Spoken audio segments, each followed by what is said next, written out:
सत्ता दल ने ये फैसला किया है कि जो वक्फ बिल है वो पेश किया जाएगा और उसको पारित किया जाएगा।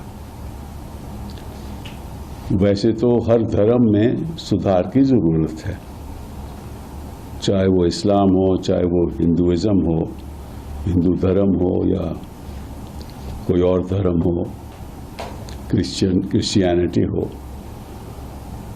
तो सुधार तो अच्छी बात है, लेकिन इसके पीछे मकसद क्या है?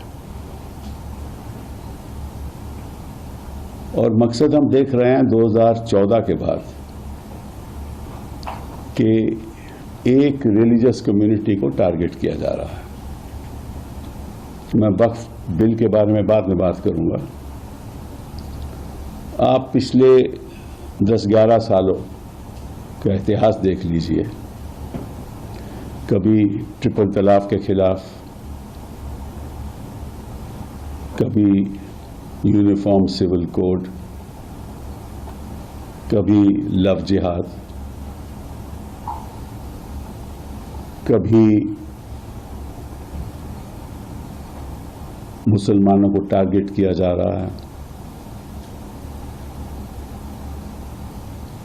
कभी फ्लड जिहाद, कभी थूक जिहाद, बुलडोजर जस्टिस। तो कहने का मतलब यह है कि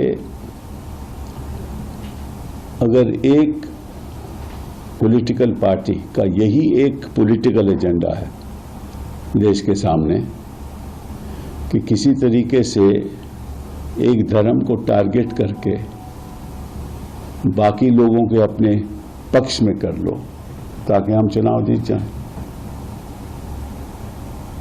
ये इनका टारगेट रहा है और ये चलता रहेगा, ये यहां रुकेगा नहीं। अब ये देखना है कि जो इसके पक्ष में वोट करते हैं,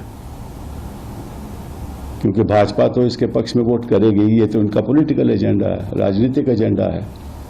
अब देखना ये है कि वो बाकी दल, चाहे वो टीडीपी हो, चाहे वो जेडीयू हो,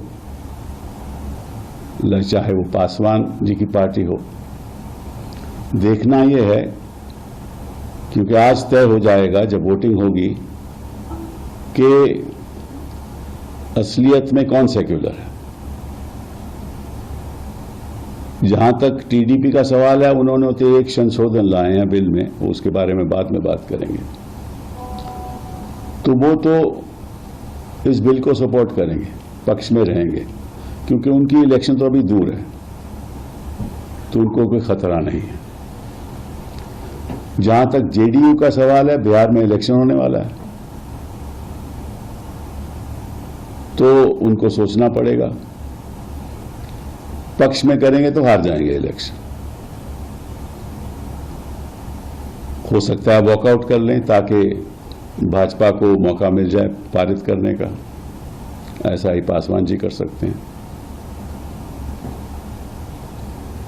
लेकिन तय होगा आज कि इस देश में सेक्युलर पार्टी कौन सी है।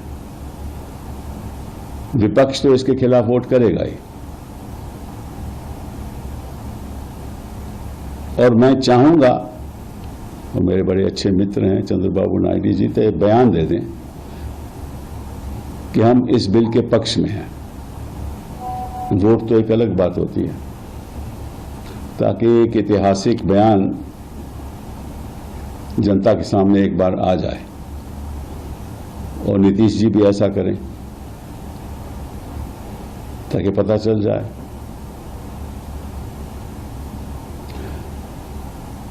मैं मोदी जी से पूछना चाहता हूं कि हिंदू धर्म में आप सुधार क्यों नहीं लाना चाहते?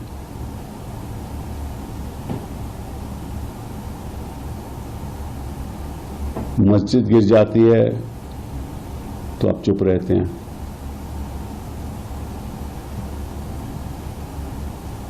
संभल के मामले में आप चुप रहे। ये एजेंडा चलता रहता है और आप चुप रहते हैं।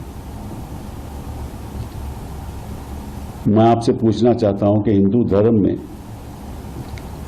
जो अपनी विल करता है, जिसकी प्रॉपर्टी है, जो विल करता है, वसीयत करता है, उसमें विल में ये कह देते हैं कि ये हमारी प्रॉपर्टी बेटों को जाएगी, बेटियों को नहीं जाएगी, कहते हैं ना। तो बेचारी जो महिलाएं हैं, उन्हीं की औलाद हैं, उनको संपत्ति नहीं मिलती क्योंकि एक विल हो जाती है। सुधार की जरूरत नहीं है।